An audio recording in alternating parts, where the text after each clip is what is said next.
As-salatu wassalamu alayka ya sayyidi ya habibi ya Rasulullah sallallahu alayhi wasallam wa ala alika wa ashabika ya rahmatan lil alamin. Assalamu alaikum wa rahmatullahi ta'ala wa barakatuh to Maulana and to all our participants. Welcome to tonight's session, and inshallah Maulana will be speaking on the conditions of Salah according to the Shafi madhab. Maulana, I hand over to you, inshallah. Tafadhal. الحمد لله رب العالمين والصلاة والسلام على أشرف الأنبياء والمرسلين سيدنا ونبينا ومولانا محمد وعلى آله وصحبه وبارك وسلم عليه. فقد قال الله تعالى في شأن حبيبه مخبرا وآمرا قولا كريما: إن الله وملائكته يصلون على النبي يا أيها الذين آمنوا صلوا عليه وسلموا تسليما. اللهم صل وسلم وبارك على سيدنا ونبينا مولانا محمد وعلى آله وصحبه وبارك وسلم عليه. السلام عليكم ورحمة الله وبركاته.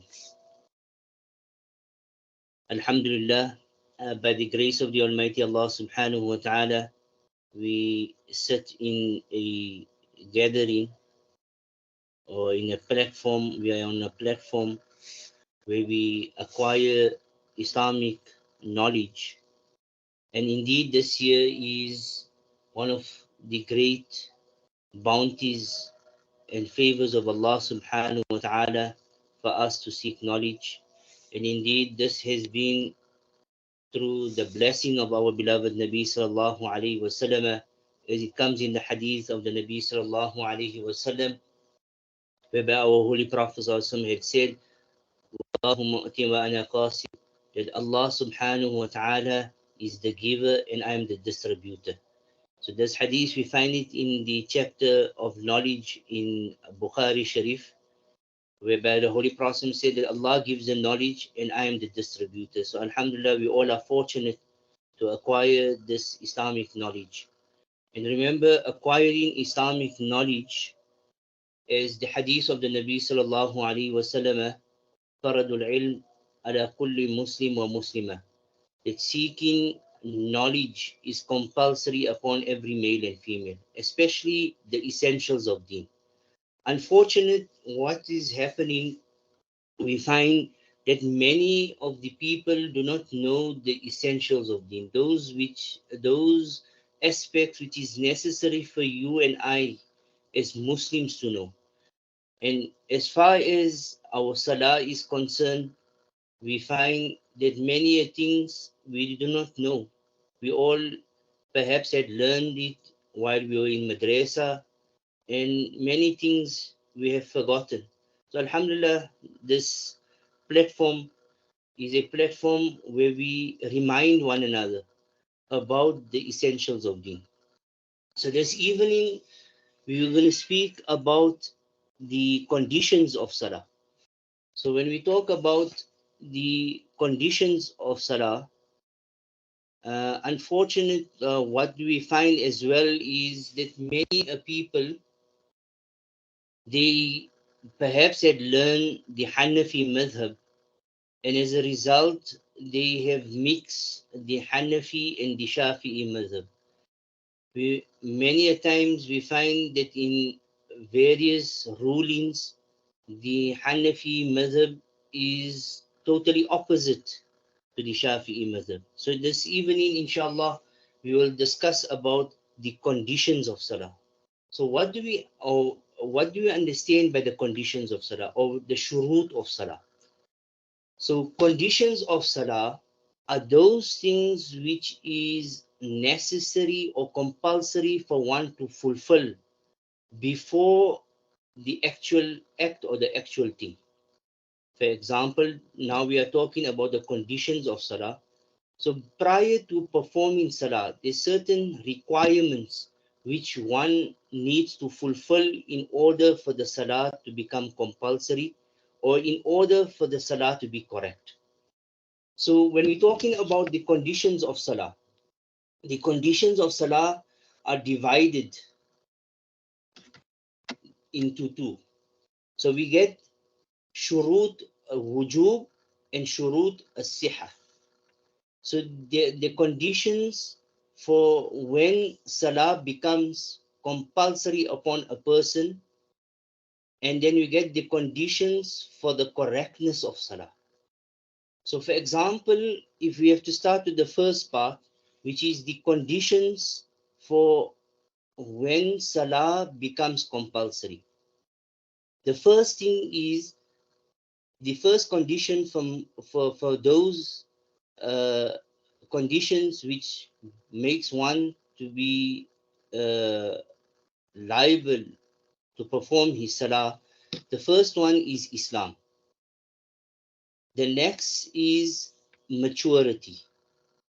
So when a person is a Muslim and he has attained the age of maturity, or when one is sound mind, meaning not insane, or when one is free from haid and nifas, meaning the menses, then in such, if these conditions are fulfilled, then salah becomes compulsory. So the first thing, or we first of all, we have divided the conditions of salah into two. Those conditions which make salah compulsory on a person, and those conditions which is for the correctness of salah.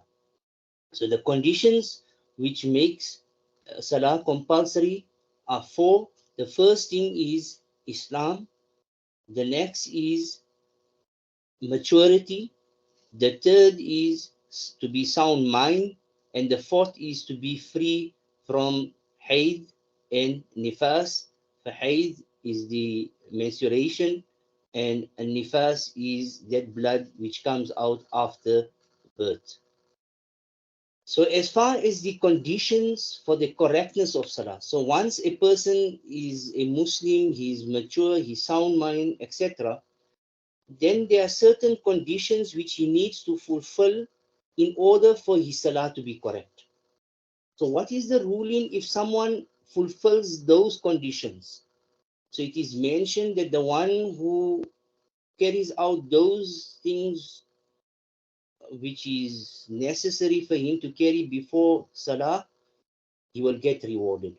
And if someone does not fulfill those conditions, and he perhaps might in a state of impurity, or he decides not to face the Qibla, in that condition, then he becomes a sinner. So what are the conditions which one needs to fulfill for the correctness of salah?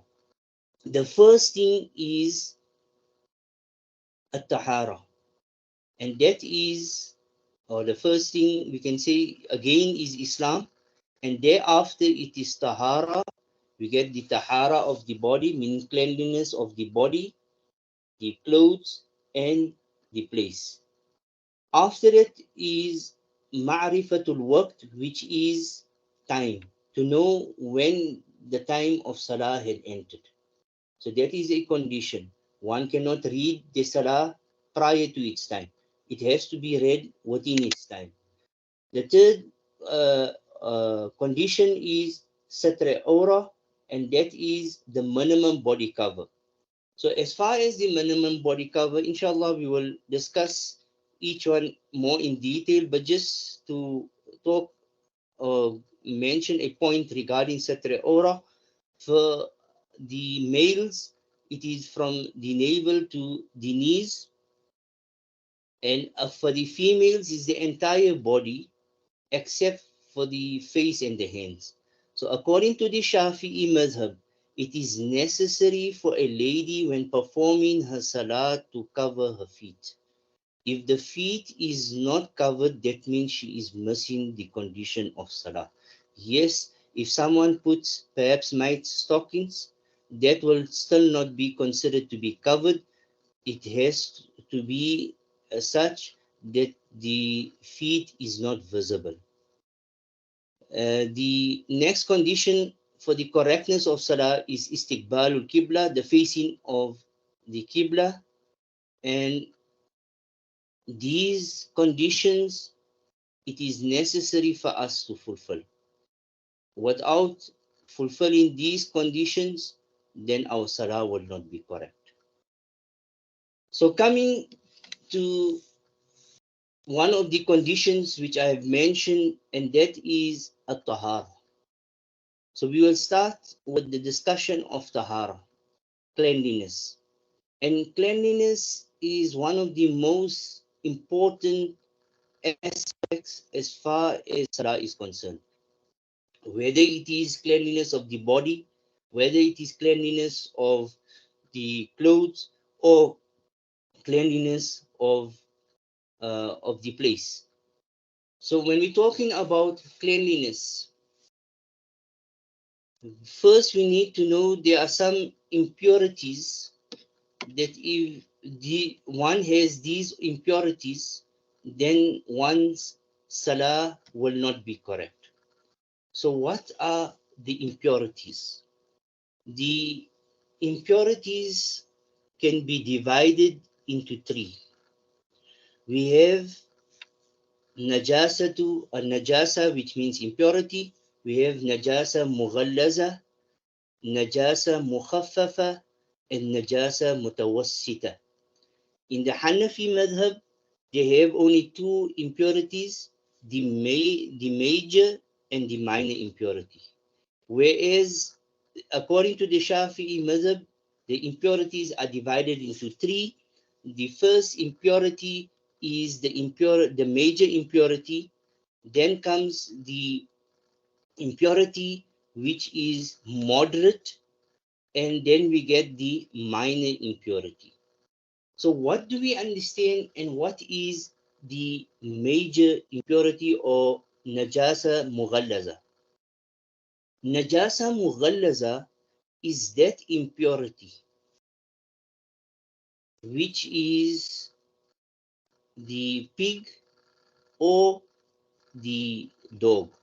So according to the Shafi'i madhab, it is mentioned that the mughallaza or the major impurity is the excretion of a dog or a pig, whether it is the urine, whether it is the saliva, or the wet body touches anybody or anybody's clothes, then in such instance, one will be considered to be having a major impurity.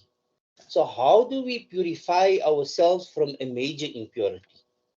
So it is mentioned that when one needs to purify himself from a major impurity, so for example, if the dog touched you, or if the pig touched you, in such instance, a person needs to wash the clothes 7 times. Or perhaps might a dog drank from or place his tongue into a container and one needs to use that container. In such a case, one needs to wash it 7 times, and on the eighth time, one needs to use soil. I know some people might say that no, we can use also some of the detergents which we find today, but there have been a study which shows that even by using a detergent, it does not purify the thing. So we find that the words of the Nabi sallallahu alaihi wasallam, where he mentioned that one needs to purify anything. If a dog or a pig touches it, you need to wash it 7 times, and on the eighth time, one needs to use soil. And by using the soil, it purifies and takes out all the germs. So that is the first thing. And if any najasa had fallen on the sand, for example, might you have a dog, and perhaps a time comes and you're having a program and someone needs to pray salah in such an area. If, for example, there was some impurity which has been excreted from a dog, so it is mentioned that the impurity should be removed, and 7 times water should be thrown upon that place where the impurity had fallen. So that is najasa mughallaza. the major impurity. So the major impurity is anything connected to a pig or to a dog. That is according to the Shafi'i madhab. Then we have najasa mutawassita. So what is najasa mutawassita? It is that moderate impurity, that which comes out from the bodies of or the body of a human being, or from the body of any animal except for the pig and for the dog. So anything which comes out from the body, whether it may be the urine, excreta, blood, pus, vomit, wadi, madhi. So what is wadi and what is madhi? Wadi is that whitish fluid which is released after one urinates. For example, if someone is carrying something very heavy and suddenly someone feels that something has come out from the private part, so that will be considered to be wadi. And what is madhi? Madhi is a sticky yellowish fluid which is released from the private part or the private organ at the time of sexual urge. So wadi and madhi, it, if someone releases that, they just need to wash that area and make wudu. It does not require ghusl. So mm, najasa mutawassita is everything which comes out of the body of a human being or any animal which is not a dog or a pig. And then we get al najasa mukhaffafa. So najasa mukhaffafa is that minor or light impurity. So what is that? That is the urine of a baby boy. The urine of a baby boy who is under the age of 2 years and who is still breastfeeding from the mother and has not consumed anything or any solid food. So the minor impurity or the lighter impurity or mukhaffafa is when a child urinates, or a boy urinates, not a girl. Remember, we understand from here that the urine of a baby girl and a baby boy is different. So if a baby boy who is still breastfeeding breastfeeding from the mother and is within the 2 years of breastfeeding, if the boy urinates, then in such a case that urination will be considered mukhaffafa. I mentioned to you how mughallaza is how one can purify himself from mughallaza. The major impurity is by washing it 7 times and on the 8th with soil. As far as mutawassita, that which comes out from the human body or from any other animal other than the dog and the pig, then one needs to wash it if as long as the smell or the sign or the traces of that impurity is not visible, then such a cloth will or such a place will be considered to be purified. For example, if one washes it once and the smell or the trace or the visibility of the impurity is not to be seen, then in such a case that will be considered to be purified.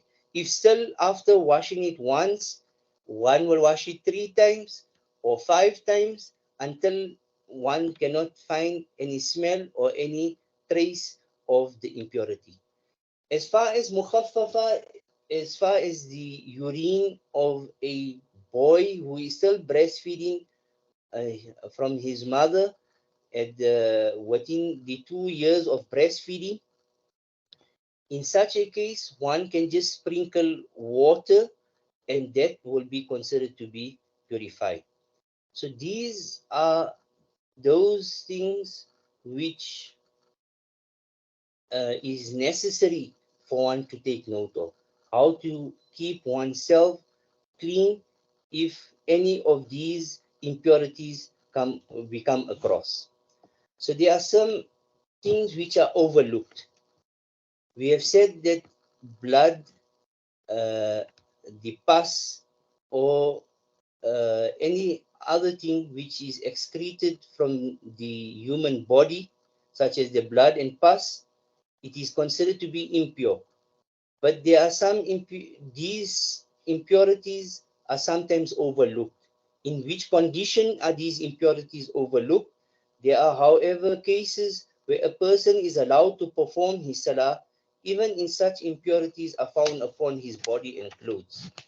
For example, is when a person has a boil or abscess from which the pus and the blood continuously flows. When it is unavoidable, then in such impurities touch the clothes or even flow excessively, then the impurities are overlooked.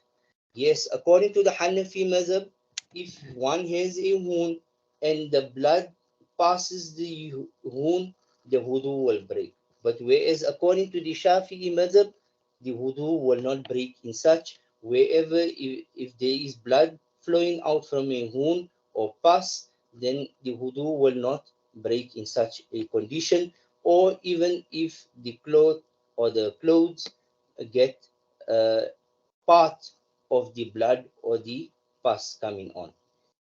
And then we find that if any spot we find that there are fleas or flies and blood from the mosquitoes or bed bugs which are normally found on the clothes is also overlooked.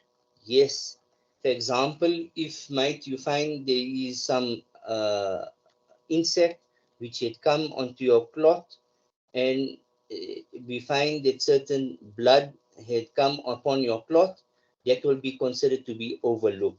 However, if someone does it intentionally by killing those insects where the blood comes out and it messes the cloth, then the cloth will be considered to be impure. And we find that those times when we slaughter an animal and we find at that point some of the blood comes upon the clothes, as long as it's not that blood which at the time of slaughtering uh, the blood which is thick, and at the time of slaughtering we find that comes out, that is considered to be impure. But if any other blood which comes upon the cloth and if it is not too much, then one can still perform his salah in such. Likewise, if a person is a butcherman and he's dealing and cutting meat, if the blood is very little and it is not too much, then he can still perform salah in such a cloth. But if it is too much, then in such a way, then he's not allowed to perform salah with such clothes. So it is important for us to know about these impurities, and it is part of the conditions of salah to be pure and clean, and to ensure that our body, our clothes, and our place is clean. Yes, Samir.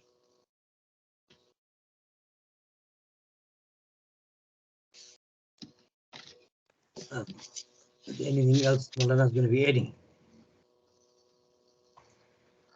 Hello? Let us know. Maulana can carry on, no problem.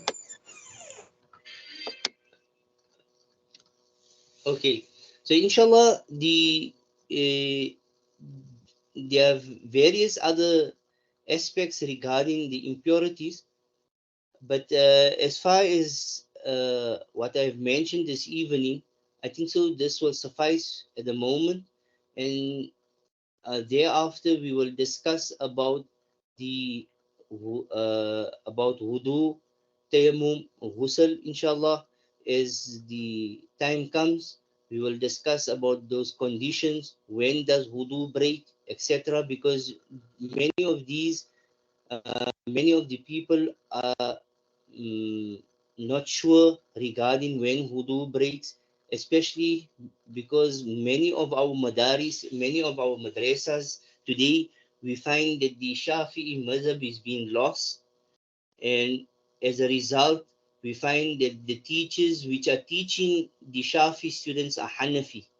And sometimes when they are not sure with certain aspects, then what happens is they mention the Hanafi madhab. And likewise, what I have noticed, many a times we find that there are fatwa coming out, legal rulings by some of the muftis. Many of those are based upon the Hanafi madhab. So at times, it is necessary, if one is not certain, to acquire or to find out. You are more than welcome to ask me. If you some don't know me or don't have my contact, you can ask Samir regarding this, because we find it many things. As far as the Shafi'i madhab is concerned, it is being lost in our community, and that is because of the lack of knowledge and the lack of ulama regarding the Shafi'i madhab. It is very, especially here in Gauteng, we do not have so many Shafi ulama. Majority of the imam, the teachers, the Molanas are on the Hanafi madhab, and as a result, the Shafi madhab is dying out in our communities. So this platform here, inshallah, hopefully in the coming weeks, I would like to carry on the Shafi'i madhab, and perhaps we will do the next time when I come online will be regarding wudu, and if there is time, we will do ghusl or on another uh, online class. Yes, sir. Okay. Jazakallah Maulana. Really appreciate it. Like Maulana says, it's a lot for us as Shafis to be able to learn, because our knowledge has somehow been diluted with the Hanafi madhab, and inshallah it's never too late to rectify. So inshallah, Jazakallah to Maulana and to everybody else. When Maulana comes on the next time, we will definitely continue with certain topics on the Shafi madhab, inshallah. So see you all next week, inshallah. Assalamu alaikum wa rahmatullahi ta'ala wa barakatuh.